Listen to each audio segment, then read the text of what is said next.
기쁨대교원에서 애쓰는 마더 사냥팀, 반주하는 자녀들 영상팀에게 축복의 박수 보내주겠습니다. 하겠습니다. 인사.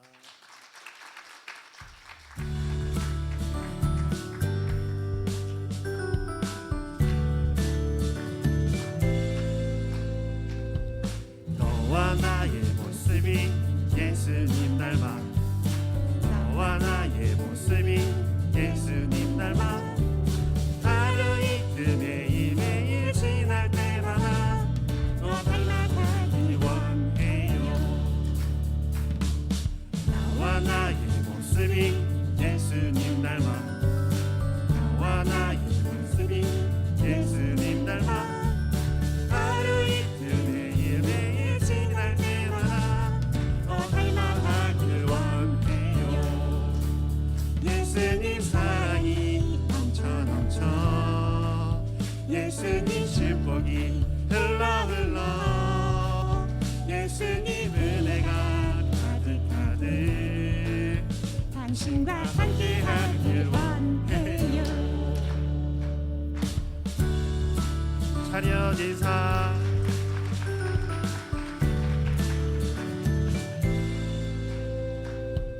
너와 나의 모습이 예수님 닮아, 너와 나의 모습이 예수님 닮아, 하루 이틀 매일매일 지날 때마다 너 닮아가기 원해요.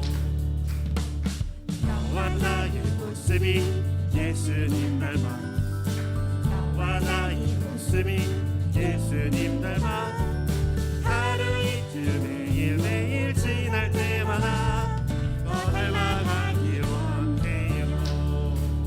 예수님 사랑이 넘쳐 예수님 축복이 흘러 예수님 은혜가 가득가득 당신과 함께하길 원해요. 예수님 사랑이 넘쳐 예수님 축복이 흘러 예수님 은혜가 가득가득 당신과 함께하길 원해요. 당신과 함께하길 원해요. 당신과 함께하길 원해요. 차렷 인사. 하나님께 드린 예물 먼저 보고하고 기도하고 말씀 듣습니다.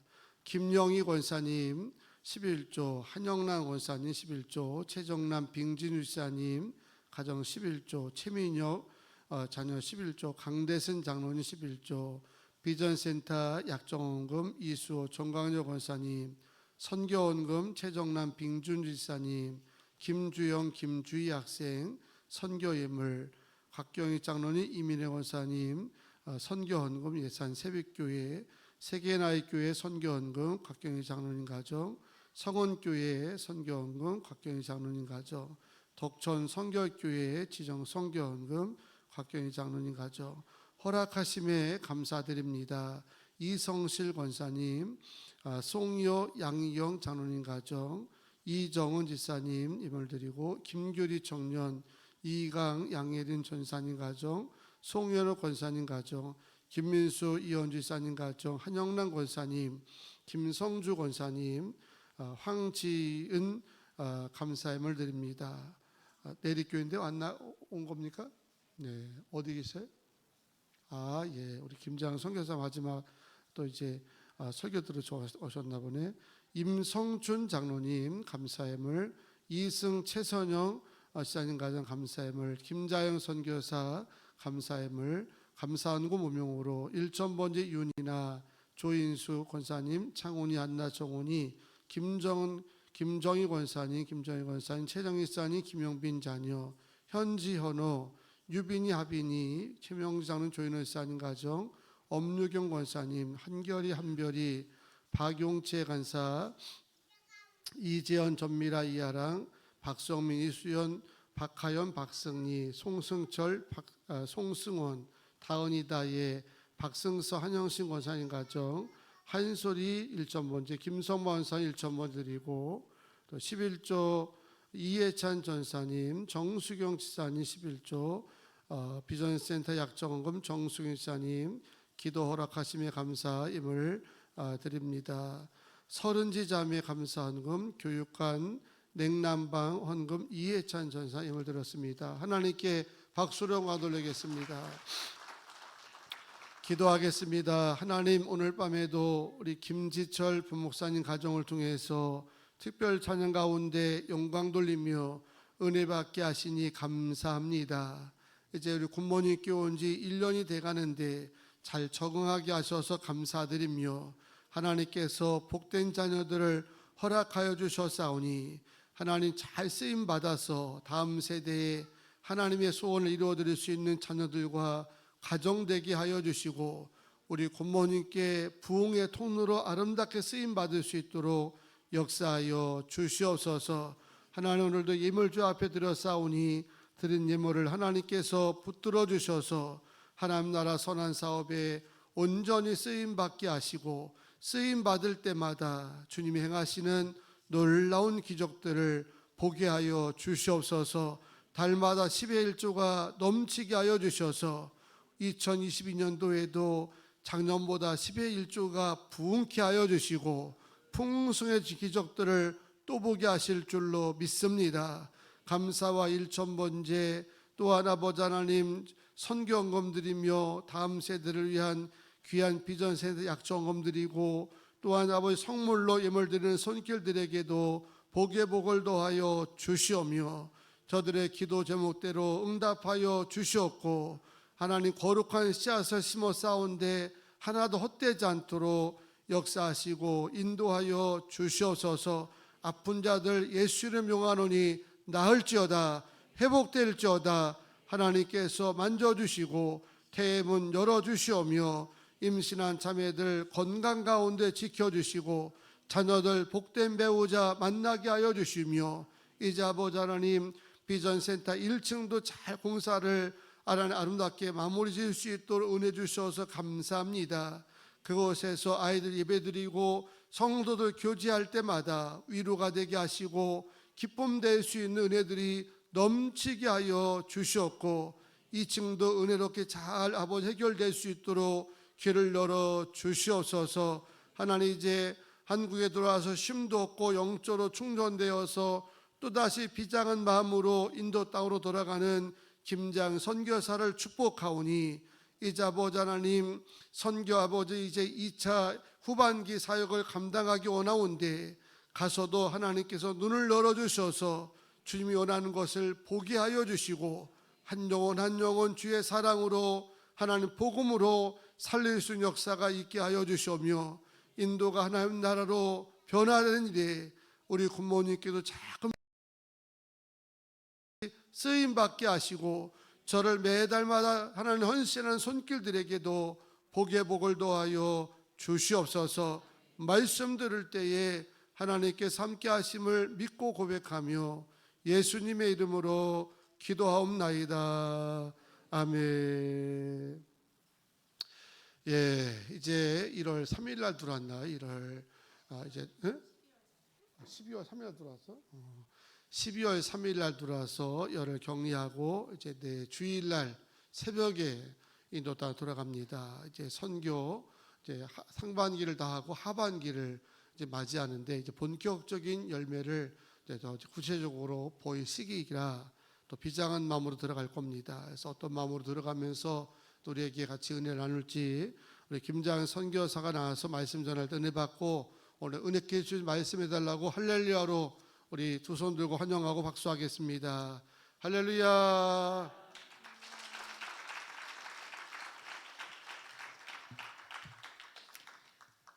할렐루야. 비장한 마음으로 인도에 선교하러 들어갈 김자영 선교사입니다.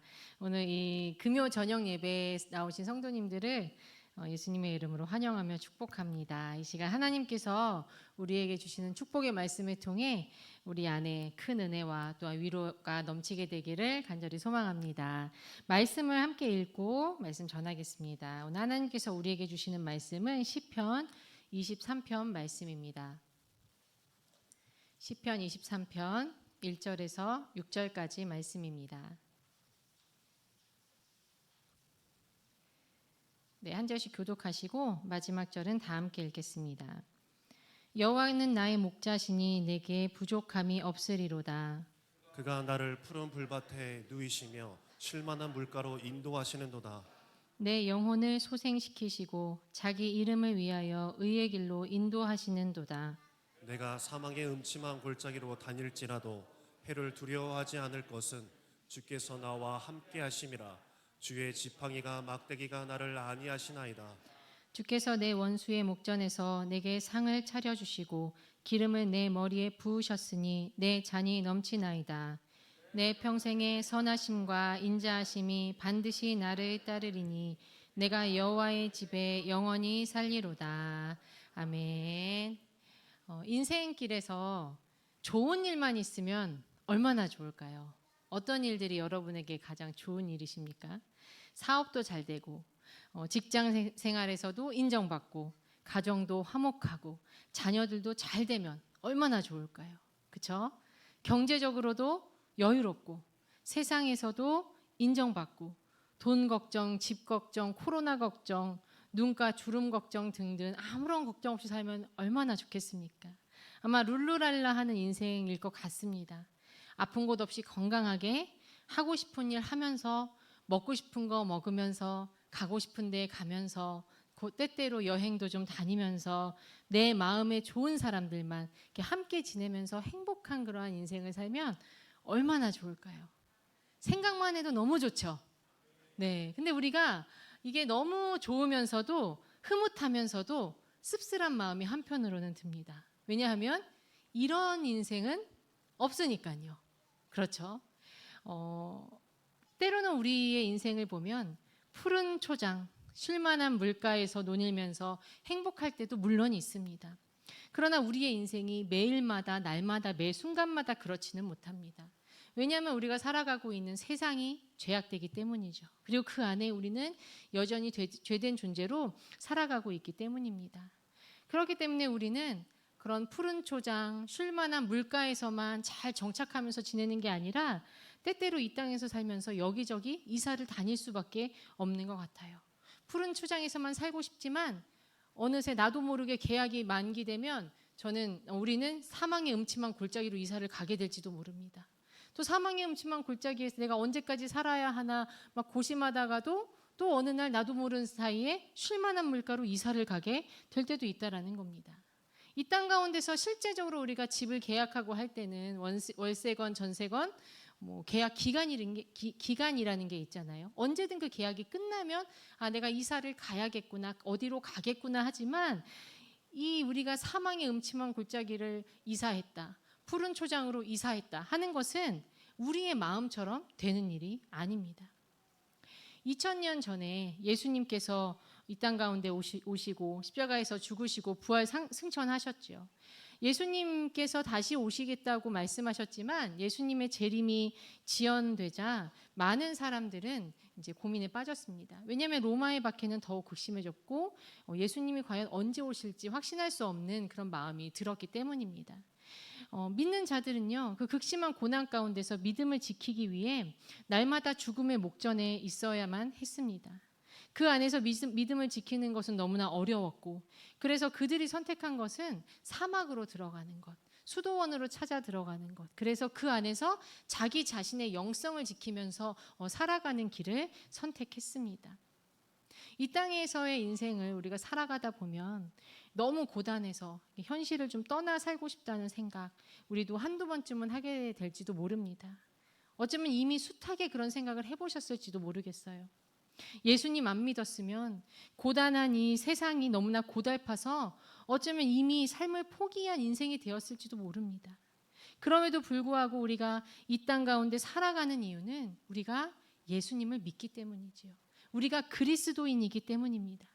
그리스도인 된 자로 살면서 이 땅 안에서 살아가야 한다라는 것을 우리는 너무나 잘 알고 있습니다. 아무리 현실이 고달프다고 해서 현실을 도피해서 도망가서 살면 안 된다라는 것을 너무나 잘 알고 있기 때문입니다. 우리는 세상 속에서, 현실 속에서 빛으로 소금으로 살아가야만 하는 그리스도인이기 때문에 우리는 그 어려운 가운데서도, 고달픈 인생 가운데서도 그 자리에 머물면서 살 수밖에 없는 것입니다. 말 그대로 꼼짝 마라입니다. 주님께서 땡 해주셔야지 푸른 초장으로 갈 수 있는 것이죠. 이런 글을 읽은 적이 있습니다. 종교개혁자 마틴 루터 들어보셨죠? 종교개혁자인 마틴 루터와 존 칼빈은 수도원을 없애고 대신 온 세상을 수도원으로 만들었다라는 이런 이야기가 있었습니다. 우리가 살아가는 이 세상을 이제 수도원처럼 그 안에서 현실 가운데서 살아가면서 이 세상이 하나님을 예배하는 곳이 되도록, 이 안에서 내 신앙을 온전히 굳건히 지켜가는 승리하는 인생이 되도록 살아가야 한다라는 것입니다. 비록 그 현실이 사망의 음침한 골짜기를 걸어가는 것 같을지라도 말입니다. 오늘 함께 읽은 시편 23편의 저자는 다윗이지요. 이 시가 지어졌을 때 다윗이 어떠한 상황 가운데 놓여져 있었는지에 대한 견해가 몇 가지 있습니다. 시 전반에 걸쳐서 시를 읽다 보면 너무나 평화롭잖아요. 여호와는 나의 목자시니 내게 부족함이 없으리로다. 우리가 정말 그 푸른 들판에 함께 누워있는 것 같은 그런 마음이 들곤 합니다. 이런 평화로운 분위기를 보면서 아마 다윗이 왕위에 오르고 주변 나라들과의 전쟁도 좀 그치고 다윗 생애 후반기에 평화로운 시기에 옛날을 회상하면서 쓴 시가 아닌가라는 그런 견해가 있습니다. 또 여러분께서 많이 들어보셨던 것처럼 5절에 보면 원수라는 단어와 또 6절에 여호와의 집에 영원히 거하길 원한다라는 그런 바람을 통해서 다윗이 고난 중에 있을 때, 특히 아들 압살롬의 반역으로 여호와의 성소가 있는 예루살렘을 떠나 있을 때 지은 시다라고 보는 견해도 있습니다. 이 시가 언제 쓰였는가가 중요한 건 아닙니다. 우리가 눈여겨봐야 하는 사실은 다윗의 인생을 돌아볼 때 그는 그 누구보다도 극심한 고난의 때를 보냈다라는 사실이지요. 목동이었던 때에 사무엘 선지자에게 그는 기름 부음을 받았습니다. 여러분, 기름 부음을 받는다는 건 어떤 의미가 있습니까? 왕이 된다라는 거예요. 이제 사울 다음으로 하나님께서 왕으로 다윗을 선택하셨다라는 겁니다. 기름 부음을 받았다는 것은 왕이 될 징표를 가지고 있다라는 겁니다. 그런데 그가 바로 왕이 됐습니까? 왕이 되기는커녕 그는 그 기름 부음을 받은 사건으로 인해서 약 10년 동안 사울에게 쫓겨다니는 삶을 살아야만 했습니다. 젊은 날들을 정말 혈기왕성하게 막 나아가서 세상 속에서 열심히 살아가야 함에도 불구하고 그는 그 10년의 젊은 시간을 광야, 굴, 산, 그리고 적국에까지 가서 그렇게 전전해야 하는 그런 인생을 살았던 것이지요. 왕이 된 이후에 그의 인생은 평안했습니까? 그리 평안하지 못했습니다. 자신의 장남인 암논이 자신의 사랑하는 딸이자 암논에게는 이복누이가 되는 다말을 강간하는 사건을 아버지의 눈으로 봐야만 했습니다. 그리고 이 일로 인해서 다말의 오라비인 압살롬이 반역을 일으키게 되죠. 그래서 아들에게 쫓기는 신세가 되어버렸습니다. 그의 인생이 얼마나 고단했으면 그는 자신이 사망의 음침한 골짜기를 다녔다라고 그렇게 표현했습니다. 사망의 음침한 골짜기를 원어 그대로 해석하면 죽음의 그림자, 죽음의 그늘이라는 뜻을 가집니다. 극심한 고통 속에서 거의 죽게 될 상황 속에 그가 놓여져 있었던 것입니다. 그럼에도 불구하고 다윗이 무엇이라 고백합니까? 여호와는 나의 목자십니다. 여호와는 내게 부족함이 없습니다. 내가 비록 죽음의 그늘 골짜기로 다니지만 주님께서는 나와 함께하고 계십니다. 그렇기에 내게는 두려움이 없습니다. 할렐루야. 이 고백이 우리의 고백이 되기를 원합니다. 그렇다면 무엇이 다윗에게 이러한 고백을 할 수 있게 했던 것일까요? 사망의 음침한 골짜기를 다닐지라도 여호와께서 나의 목자가 되신다라는 고백을 할 수 있었던 이유가, 그 근거가 무엇에 있었던 것일까요? 이 시간 시편 23편을 말씀을 통해서 세 가지 은혜를 나누면서 다윗의 고백이 우리의 고백이 되기를 원합니다. 첫 번째로 다윗이 여호와께서 목자 되심을 고백할 수밖에 없었던 이유는 주님께서 언제나 자신과 함께 하심을 확신했기 때문이었습니다. 누군가와 함께 한다는 것은 큰 위로가 됩니다. 백지장도 맞들면 낫죠. 슬픔도 나누면 반이 된다고 했습니다. 박명수가 그런 말을 했다고 해요. 슬픔을 나누면 두 사람이 슬퍼진다. 그런 말 듣지 마세요. 슬픔을 나누면 반이 되는 거 맞습니다. 혼자보다는 둘이 나아요. 하나님께서도 아담이 혼자 있는 것이 좋지 않으니 짝을 보내주셨습니다. 어제가 저희 외할머니 생신이셨어요. 또 마침 구순 생신이셔서 가족들이 모여서 함께 식사를 할 수 있는 그 시간이 됐습니다. 정말 오래간만에 제가 외가댁 식구들을 이제 만나게 되었던 것이죠. 어제 주인공은 외할머니시잖아요. 제가 저녁을 먹고 함께 교제하는 한 4시간 정도 있는 그 동안 최고의 이슈는 김자영은 왜 결혼을 안 하는가? 안 하는 것인가 못 하는 것인가? 저희 할머니가 살짝 치매기가 있으세요. 그러다 보니까 했던 말씀을 또 하고 했던 말씀을 이제 좀 또 하시는 그런 경향이 있는데 제가 이렇게 주제를 이렇게 좀 다른 데로 좀 바꾸려고 하면 할머니가 돌아오세요. 아 그러니까 이러고 또 돌리려고 하면 다시 그 자리로 돌아오고 그래서 정말 4시간 동안 제가 멘탈이 강하니 견뎠지 정말 못 돌아올 뻔했습니다. 아마도 이 또한 혼자보다는 둘이 더 좋으니까 걱정되시는 말씀이 아마 하시는 말씀이셨겠죠. 그러나 우리가 아무리 사랑해서 결혼했어도 막 사랑이 피어올라서 죽고 못 살아도 아무리 친한 친구 사이라도 내 마음을 100% 찰떡같이 알아주는 사람은 없습니다. 아무리 좋아도 1년 365일 내내 함께 한다면 그 또한 쉬운 일은 아니에요. 아무리 친한 친구 사이여도 여행 가서 큰 다툼 한두 번쯤은 있게 마련입니다. 저는 성향상 사람을 참 좋아해요. 그래서 사람을 좋아하고 사람 만나는 것도 즐거워하고 또 사람에게 의지하려는 그런 마음도 있습니다. 하나님께서는 저의 이러한 부분을 청년 때부터 많이 훈련시켜 주셨던 것 같아요. 홀로서기를 훈련시켜 주셨어요. 의지하는 사람들이 너무 슬픈 얘기는 아닙니다. 의지했던 사람들이 좀 떠날 때도 있었고 제가 너무나 힘들거나 막 그래서 좀 통화를 하고 싶거나 누구를 좀 만나고 싶어도 그때그때마다 참 기회나 시간이 잘 되지 않아서 제 마음을 털어놓지 못할 때가 있었어요. 그럼 어떻게 해야 합니까 우리는? 의지할 곳 하나 없으니 주님께 의지할 수밖에 없잖아요. 그렇게 저를 몰아가셔서 하나님께서 나를 홀로 서기를 시키시는구나 이런 것들을 생각했던 때가 있었습니다. 그러면서도 하나님께서 끊임없이 나를 훈련시키시는구나 홀로 서기를 하길 원하시는구나를 알면서도 이 저의 연약한 본성은 이 사람이 안 되면 저 사람이 안 되면 또 다른 사람을 자꾸 찾아가게 되는 겁니다. 그런데 인도에 가게 됐어요. 인도에 가보니 정말 철저하게 이제 혼자가 되게 되더라고요. 정말 홀로 서기를 훈련 받았습니다. 그리고 그 가운데 깨닫게 된 가장 큰 은혜는 아무도 없는 그 순간에도 주님은 나와 함께 계신다는 사실이었습니다. 코로나로 인해 인도 전 지역이 봉쇄되어서 정말 아무도 만날 수 없는 상황에서도 정말 저 같은 성향의 사람은 너무 괴로웠거든요. 너무 외로웠거든요. 그래도 그 상황에서도 주님이 나와 함께 하시는구나로 위로를 받았습니다. 아무도 내 마음을 알아주지 않아도 주님은 내 마음을 가장 잘 아시는 분이셨습니다.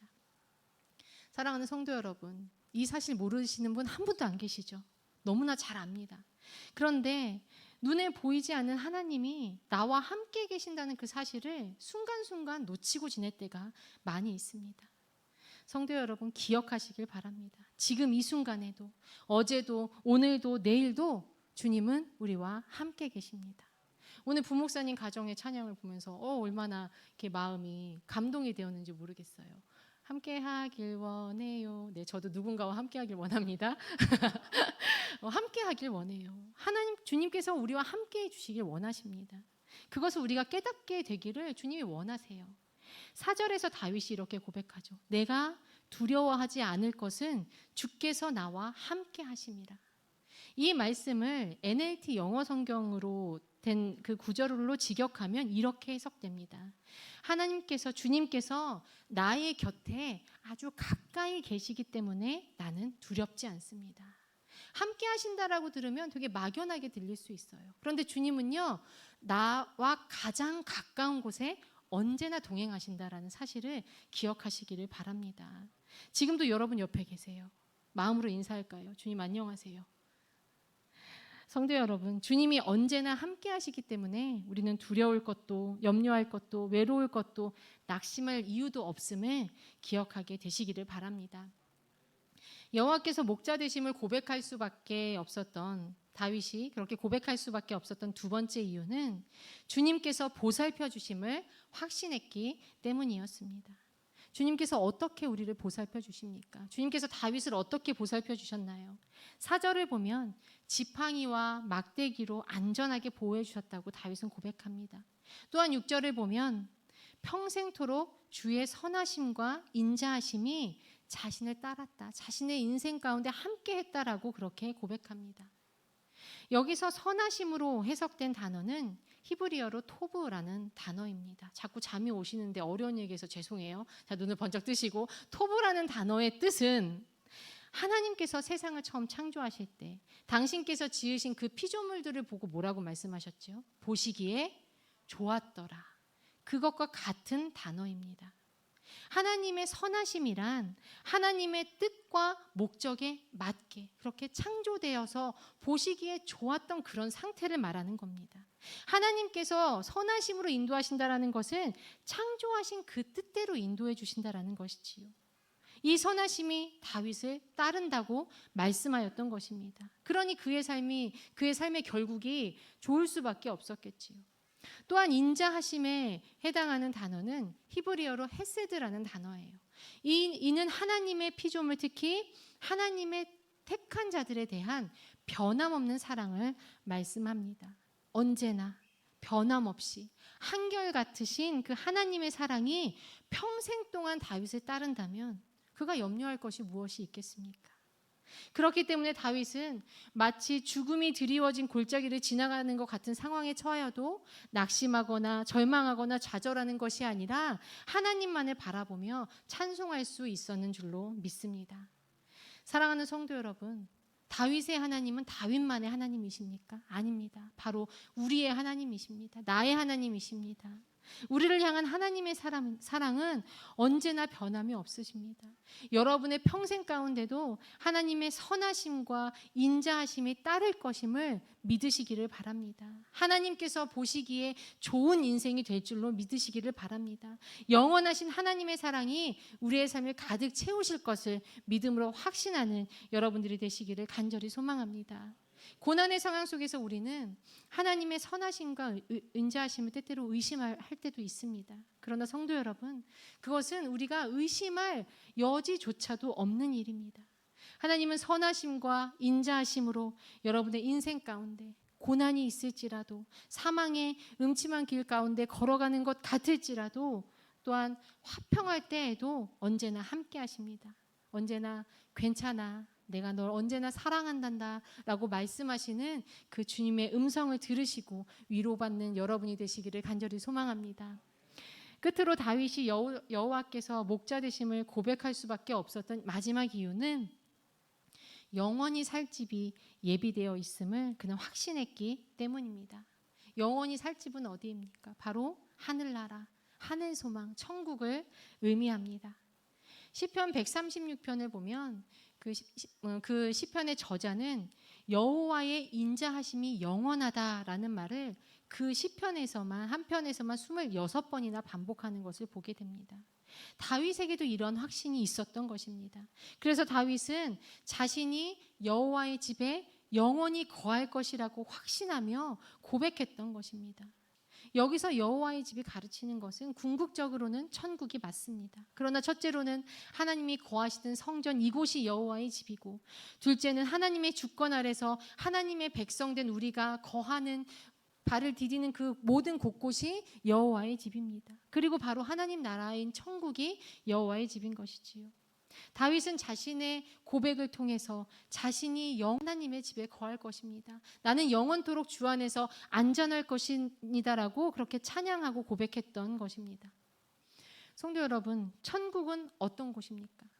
고린도전서 2장 9절을 보면 하나님이 자기를 사랑하는 자들을 위해 예비하신 모든 것은 눈으로 보지 못하고 귀로 듣지 못하고 사람의 마음으로 생각하지도 못하였다라고 기록하고 있습니다. 천국의 실체는요, 천국이 어떠한 곳인지는 실은 유한한 인간된 우리는 알 수조차도 없는 곳입니다. 눈으로 볼 수도 없고 귀로 들을 수도 없고 우리의 마음으로 생각할 수도 없고 인간의 유한한 언어로 표현할 수도 없는 곳이 바로 천국입니다. 천국은 어떤 곳입니까? 애통하는 것도 없고 사망도 없고 곡하는 것도 없고 아픈 곳이 없는 곳이 바로 천국이라고 요한계시록에 말씀하고 있습니다. 또한 천국은 우리가 주님을 만날 수 있는, 우리를 위해 피 흘려 돌아가신 예수 그리스도를 만날 수 있는 그런 곳이 바로 천국입니다. 이 땅에서는 이사 다니기 바쁘지요. 여기 갔다 저기 갔다. 때로는 좋았다, 때로는 힘들었다, 때로는 푸른 초장에 누워 있었다, 때로는 사망의 음침한 골짜기로 걸어 다니다, 이렇게 이사 다니기 바쁩니다. 그러나 성도 여러분, 영원한 집은요, 변함이 없습니다. 언제나 우리를 기다리고 있습니다. 그러니 그 영원한 집인 천국을 소망하며 그 소망을 품고 살아가는 성도님들이 되시기를 바랍니다. 헛된 것에 마음을 빼앗기지 마십시오. 오직 주님께만 여러분의 삶의 소망을 드리며 살아가시기를 바랍니다. 이런 찬양이 있죠.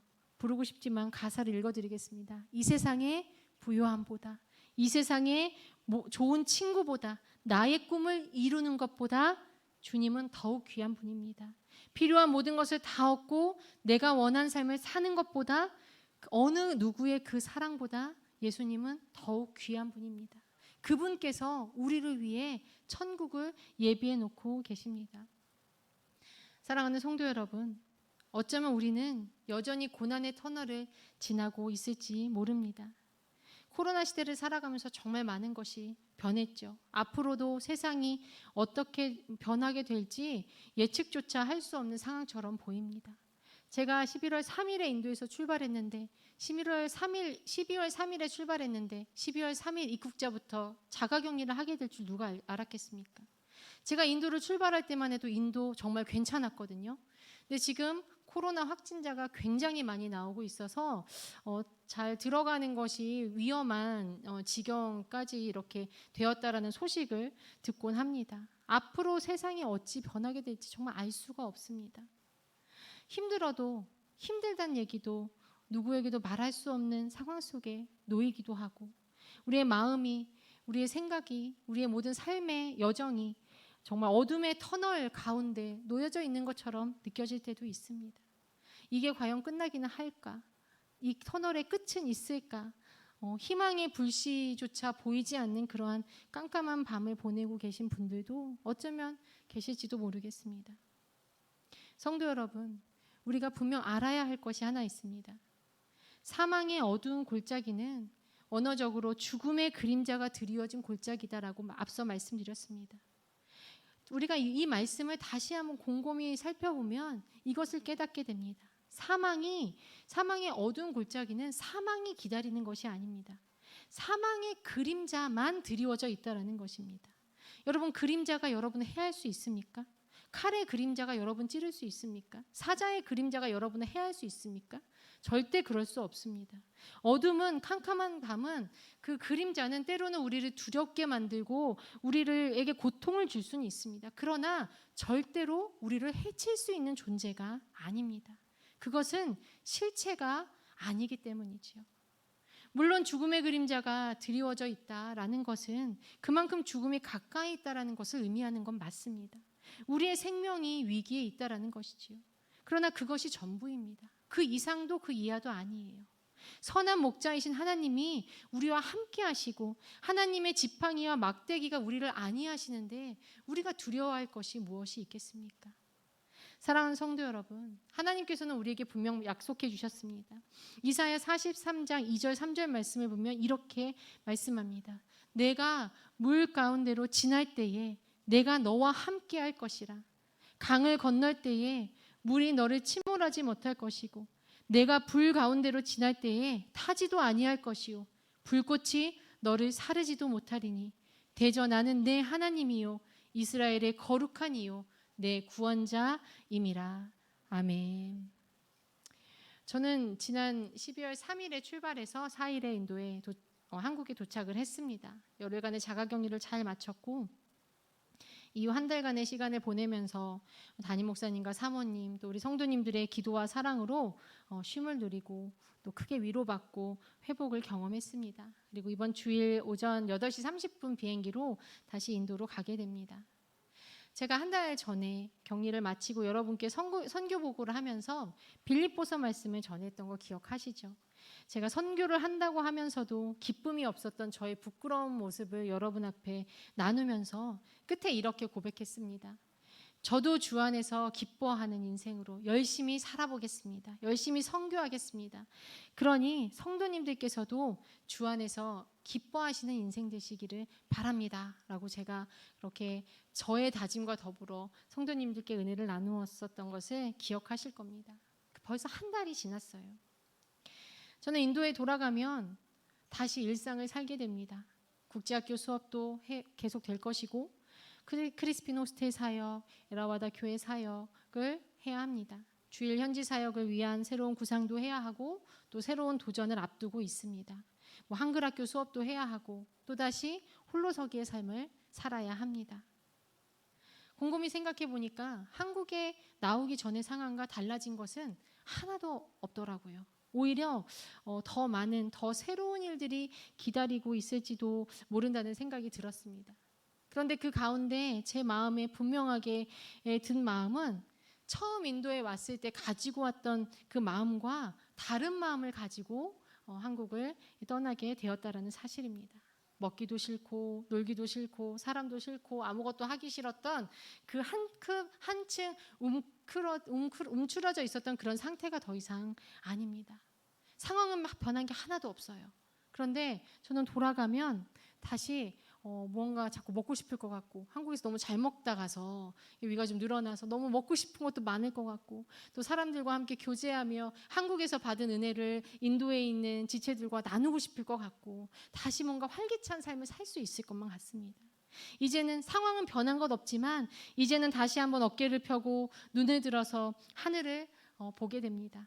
주님께서 하실 일들을 기대합니다. 주님이 도우실 것을 기대합니다. 사랑하는 성도 여러분, 사망의 음침한 골짜기를 다닐지라도 고난의 터널을 지나가는 것 같은 인생이 우리 앞에 놓여질지라도 두려워하지 마시고 하늘을 바라보시기를 바랍니다. 사방이 막혀 있어도 하늘은 열려 있습니다. 기도로 주님께 나아가며 주님께 부르짖으며 응답받는 인생이 되시기를 간절히 소망합니다. 주님은 우리의 구원자 되십니다. 주님은 우리의 여호와 되십니다.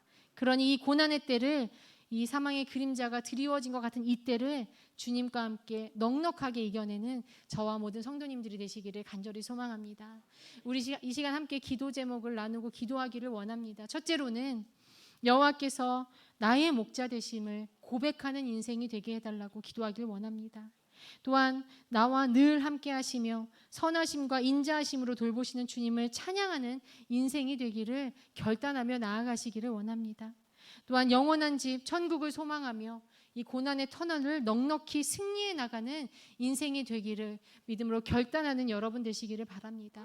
또한 여기는 적혀있지 않지만 인도 땅을 위해서 그 땅의 영혼을 위해서 또 제가 이번 주 주일에 인도에 안전하게 잘 도착할 수 있도록 여러분께서 중보기도 해주시기를 부탁드립니다. 아멘. 우리 이 시간 함께 찬양하고 기도하겠습니다.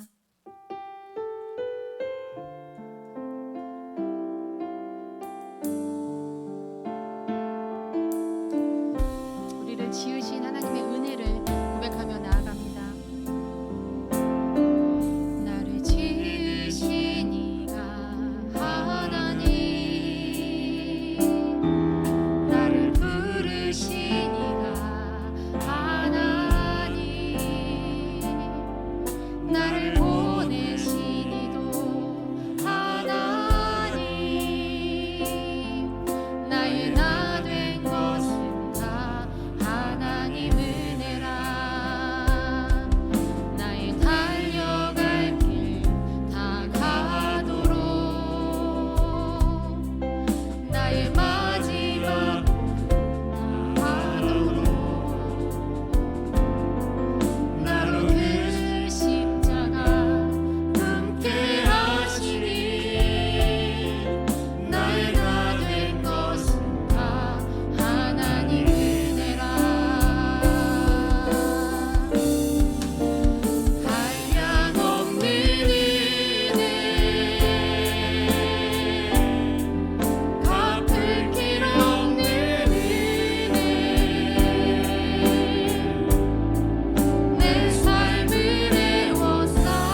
번 더 처음부터 고백하며 찬양합니다.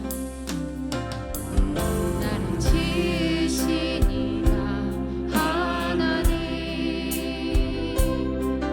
나를 부르신 이가 하나님, 나를 보내신 이도 하나님,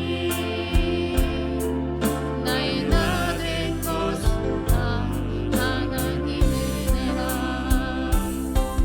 나의 달려갈 길 다 가도록 나의 마지막 다하도록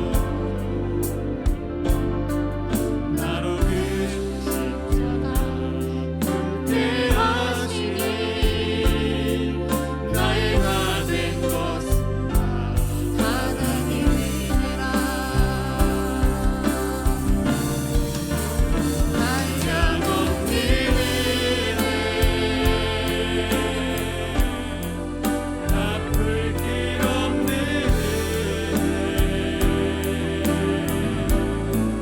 내 삶을 애워싸네. 하나님의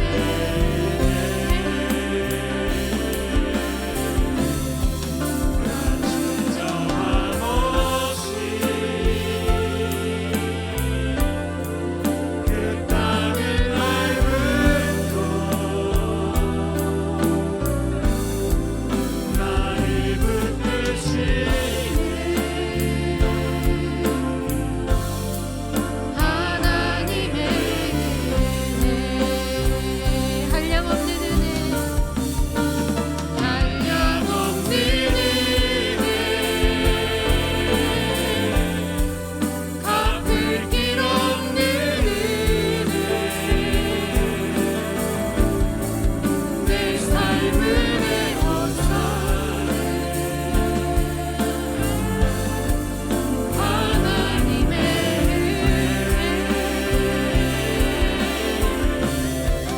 나 주저함 없이 그 땅을 밟고 나를 붙드시네. 하나님의 은혜. 우리 이 시간 주님 앞에 기도로 나아가길 원합니다. 모든 것이 주님의 은혜입니다. 주님의 은혜가 아닌 것이 하나도 없습니다.